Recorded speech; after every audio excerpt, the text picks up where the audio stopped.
Welcome back to Ryotaro Japan. So, first of all, I have to thank all of you who have subscribed my channel and liked my last video.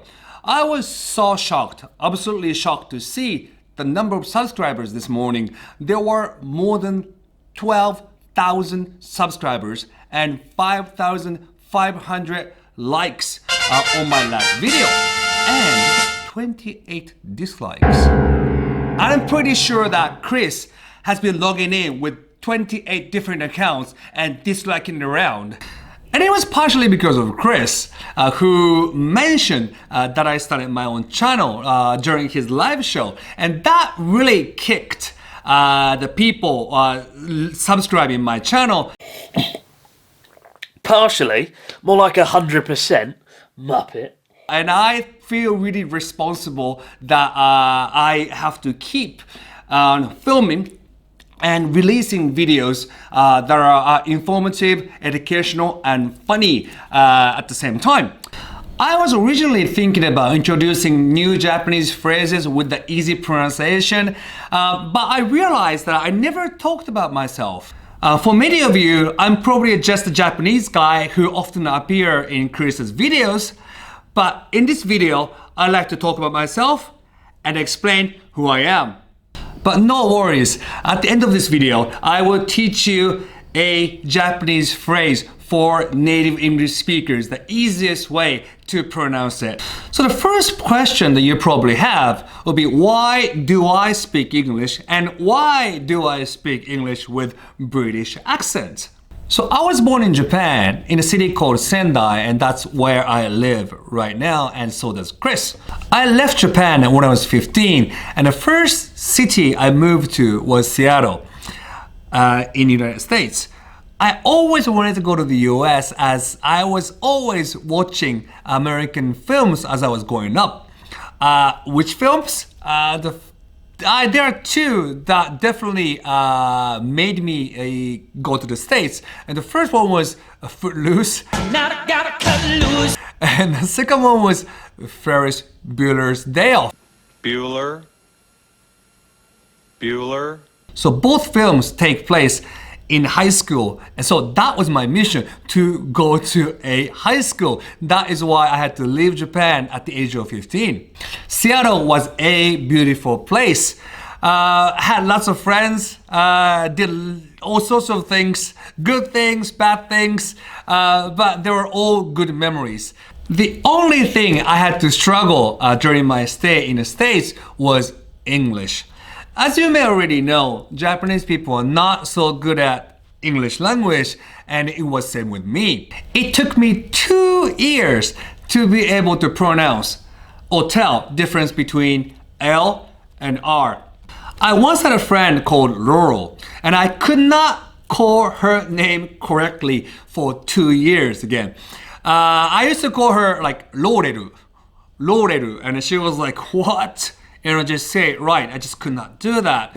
Having stayed in the US for 3 years and graduate high school, I wanted to see something different, so I decided to go to the UK, where they speak the same language, but at the same time, that is where I got my English properly corrected. We like proper English and we cannot lie. It often happened in the pubs. Once, I went to a counter and I said, "Can I get some fries?" And the guy turned around and said, "That's chips." It's like, okay.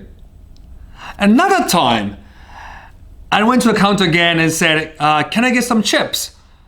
And the guy turned around and said, "That's crisps." Okay. So that's how I got my British accent, and now I can speak English properly. So I spent total of 4 years in Britain, happily graduated university with a major of international business with Spanish. Sí, yo hablo español también. But anyway, forget about Spanish, but I also wanted to learn German. So I got my first job in Düsseldorf, Germany, in an IT company where I spent 2.5 years. So, my German is like really bad now. I barely speak German at all. But it was good. It was a great time. Again, I had many friends, in Germany, and I was able to travel all around there. And after 2.5 years, and again, I felt like I wanted to see something different.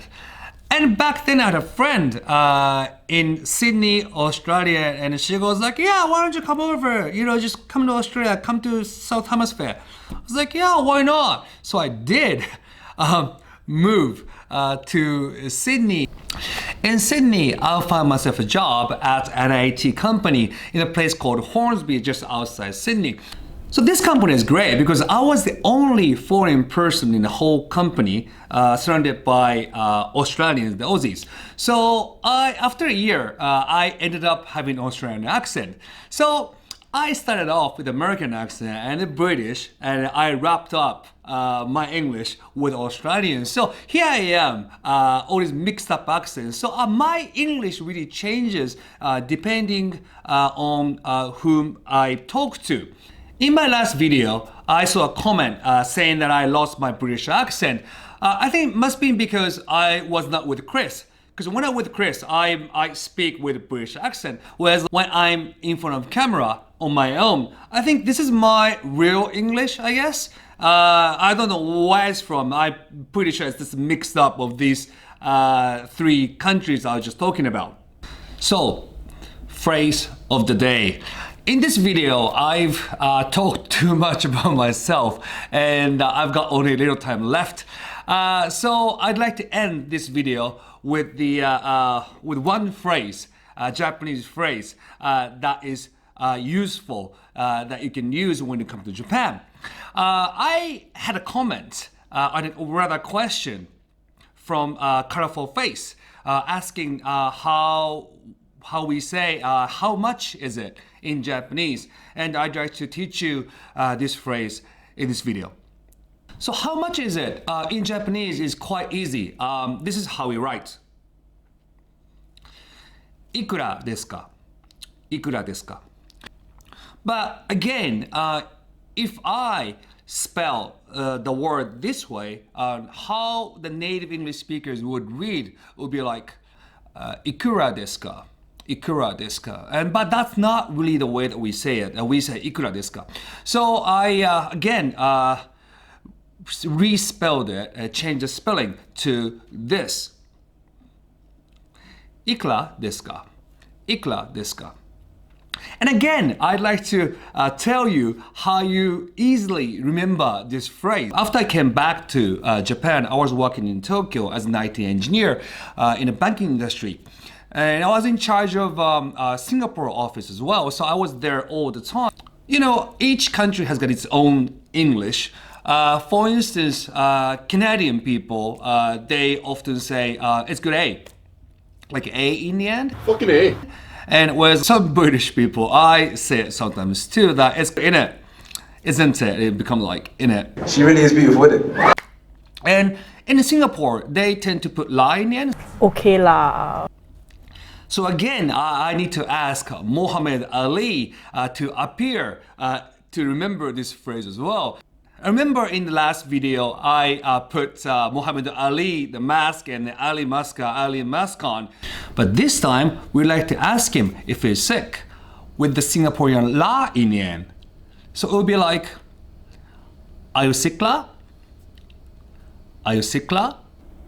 So next thing you have to do is take RU and the first letter S from sick. So as a result, it will become ikura. Ikura. Then add desu ka in the end. Desu ka is a Japanese word that you use when you're asking a question. So ikura desu ka would mean how much is it? So repeat after me. Ikura desu ka? Ikura desu ka? So this is how you remember it. Are you sick la? Ikura? Are you sick la? Ikura? Ikura desu ka? Ikura desu ka? Perfect! So that's it for my second video. I hope you all enjoyed, and you're all welcome to send me some comments and requests telling me what you want me to cover in my channel. And I'm looking forward to hearing from Chris what he thought about this video, as he's like my advisor really on YouTube. And if he gives me some good comments, I'll give him some umeboshi prom suite. So until then, stay home, be safe, see you next time.